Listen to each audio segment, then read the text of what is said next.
Hello and welcome back to the PedrozaTravel channel for another fun adventure.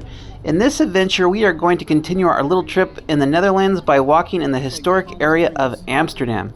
In this video we are going to walk down the main boulevard called Damrack and go right up and inside the National Palace because the king gave us a royal invitation. Imagine that. And then we are going to see the rest of the historic Amsterdam and just see whatever we can see and whatever we can eat. It's going to be interesting, so let's get to the starting point, which is the central station. We're even right now, but I'm pretty sure you want to get to the tour immediately, so... We're on the tour right now. Oh, I'm not hearing nothing. First thing you've got to know about Amsterdam, it is a very accessible place for almost any venue except for private cars. We will be walking on this trip, but it's very common to see bicycles in Amsterdam. So when you go, keep your head up or you might crash into a bike. Amsterdam was made by damming up the Amstel River and making more land. That is why it is called the Amsterdam. And Damrack means the street by the water, and that's exactly what it is. It's a street by the water. Damrack is also a street with lots of snack foods. Probably the most popular is Belgian fries, which are served with mayonnaise. But a close second is stroopwafels, and there's also foreign snacks like wrapped shawarma. I'm just having an issue. These are just too hot. Sauce? Oh, thank you. Hot sauce, garlic sauce. Perfect. Cheese there. I should buy some of these like baby cheeses and bring them back to work. They'd love that. I wonder how much the baby cheeses are. Right here is the stock exchange. This is where the tulips got crashed. There's the current stock exchange, and it's mostly green right now. That's a cool hallway. There are several very interesting streets that are only pedestrian. The markets in Amsterdam are very modern, and you can find almost anything that is of current style to buy. We are now in Dam Square, pretty much the center of Amsterdam. Over there is the Royal Palace, aka the capital of Amsterdam. It's one of the four official residences of Amsterdam's monarchy, King Philip. And then over there is the new church.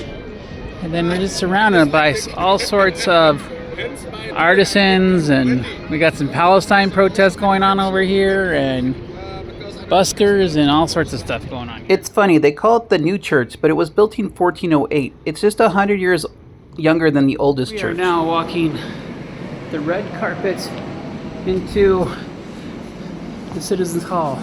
Turn around here. You can see the Citizens Hall. This is the official banquet area for all the kings, because it has a beautiful ceiling, so decorated with art everywhere here. The maps in the banquet hall are very interesting. They were made in the 1600s, but if you notice, the part where I live in California wasn't discovered yet. The throne room, which was converted. The National Palace has an interesting history in that it started as a town hall because Amsterdam used to be ruled by an oligarchy. You can see the original crests of the original mayors on the ceiling, but then in 1804 France conquered the Netherlands and installed a French monarchy, so there's a lot of French imperial decorations.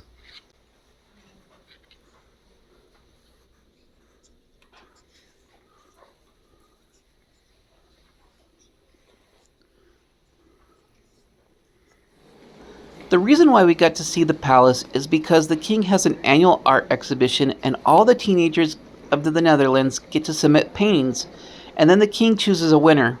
We were there to make recommendations.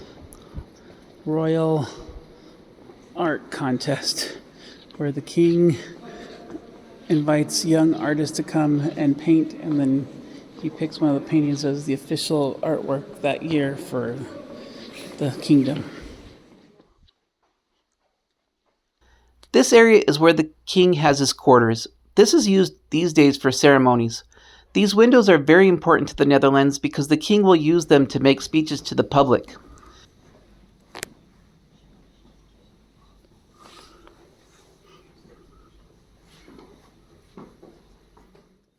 Queen Wilhelmina is probably the most popular queen the Netherlands has ever had. She ruled from 1890 to 1962, which was part of a very difficult World War II era when Netherlands got invaded by Germany.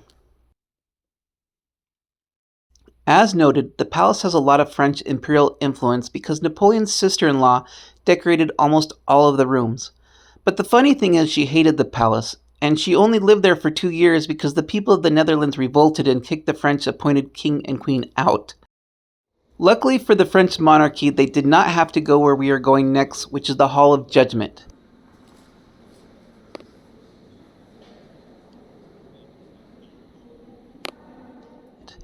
This is where criminals were tried and sentenced. After a criminal was sentenced, they went down to the Hall of Justice. We're walking down the red carpet here. We're going down to the Hall of Justice area where condemned people would be condemned for execution in the tribunal area here. So this is a red carpet area that you don't want to go to. But this would be where for the last time somebody would be condemned, and then they would be brought out here, and right here there'd be a prayer, last confessional. They'd be brought out and hung, and everybody from inside here, the outside could come in and see it, and up at the glass walls the royals would see it.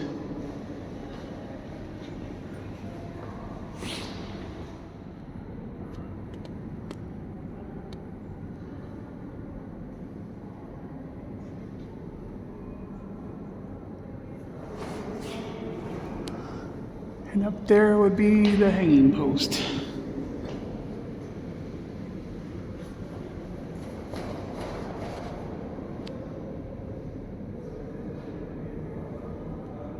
And that's where the king would watch.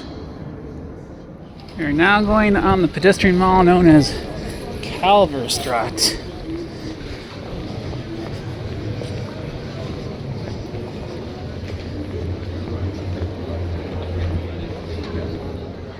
From the outside, you could very easily miss this Catholic church. The entrance is very small, but the inside of this church is huge. This is because it was constructed during the Protestant Reformation, and the Catholics were kind of laying low in Amsterdam.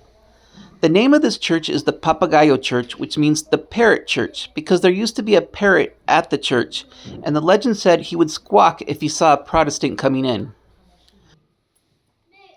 We are at the Amsterdam Museum when it's not open, but this door right here is from 1581. This used to be an orphanage, and that middle section is the boys asking for money for relief.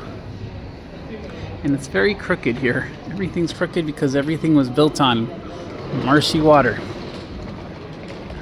The walkways of Amsterdam are very interesting. You can get lost wandering, but then interesting things happen. Like beyond this gate is a very interesting neighborhood.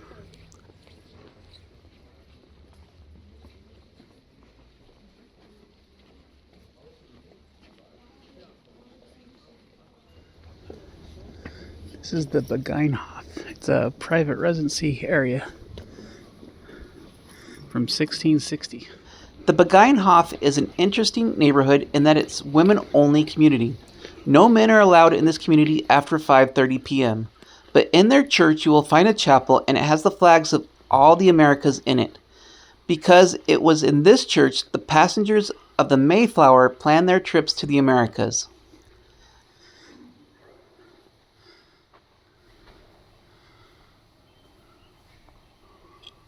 This is the oldest house in Holland, and one of the last wooden houses also in Holland, because most of them were replaced with brick because of fire, but this one was preserved as the oldest house in Amsterdam.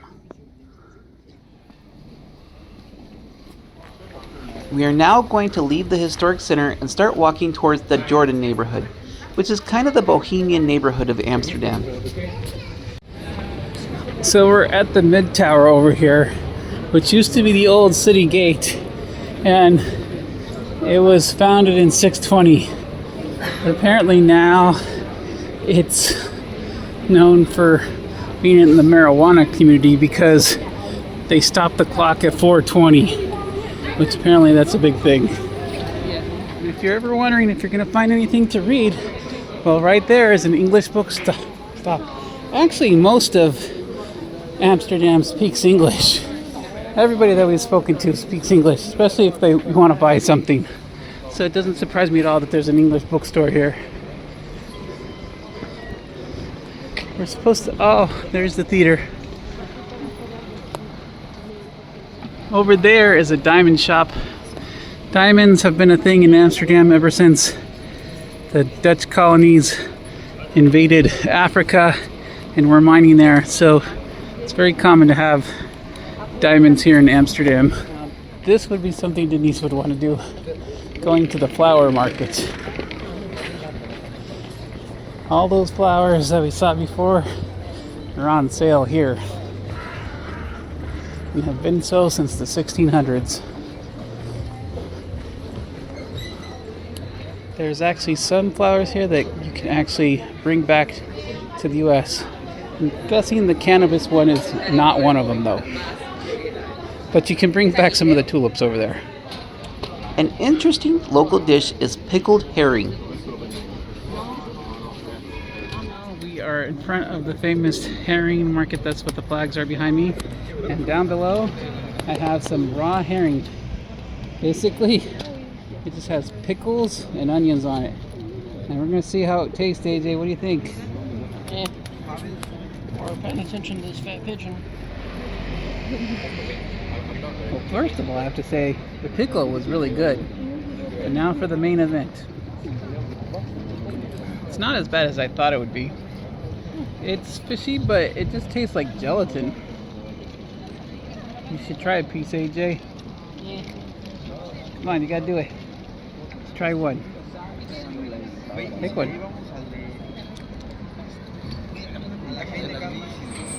What do you think?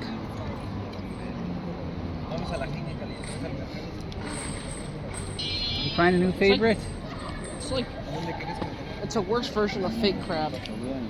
Yeah. It reminds me of pickled pork rinds or something like that.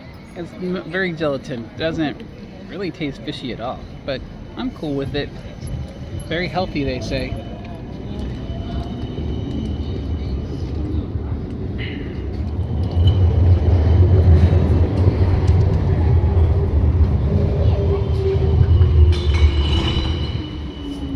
How where the excess water for the canals was spent out, and now it's cafe and the book district where you can buy books.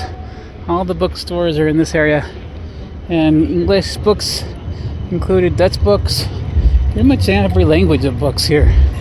Lots of books here in Spouw Square.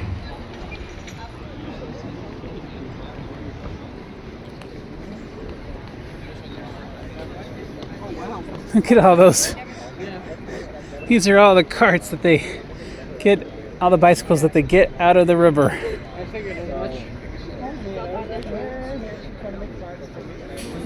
We decided to make a stop for dinner, and we're having some bitterballen, which looks like fried meatballs, is what we're going to try.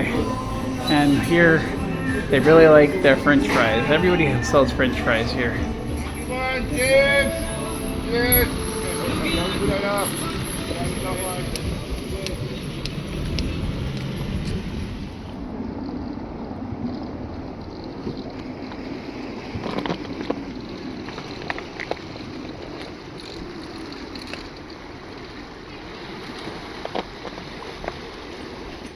Over there is a public urinal, so it just gives just enough space over there to do privacy.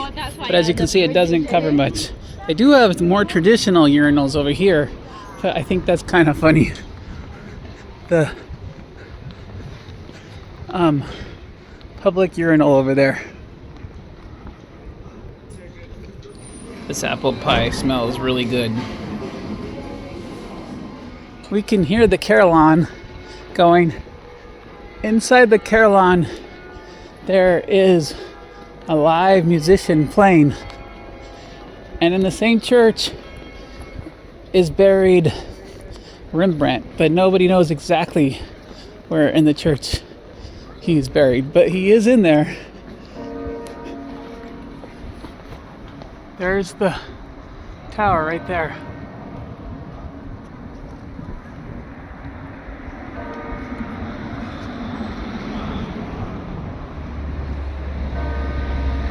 Here's a statue dedicated to Anne Frank, 1929 to 1945. Died in Birkenau. Probably, according to other prisoners, she died of a fever. She did make it past the initial, but then like fever got her. We are here at the Anne Frank house. We have time tickets, so we're gonna get in line for our timed tickets to the Anne Frank house.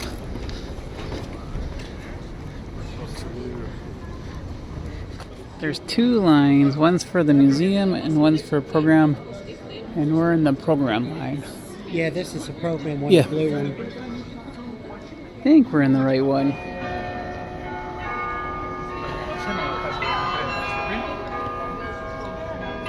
We just got out of the Anne Frank house, and wow, that was a very powerful experience. It's kind of interesting. You can't take many photos. We were allowed to take some photos in the very beginning when they were doing the presentation, so I did get one of the journals, a picture of one of the journals. There were several journals, and then I got a picture of the star, the class star. But once you go in there, you're not allowed to take pictures at all. But it's very cramped quarters in there, very narrow as expected. I'm surprised that they don't have something covering the stairs, because I could see that they're getting worn down with so many visitors.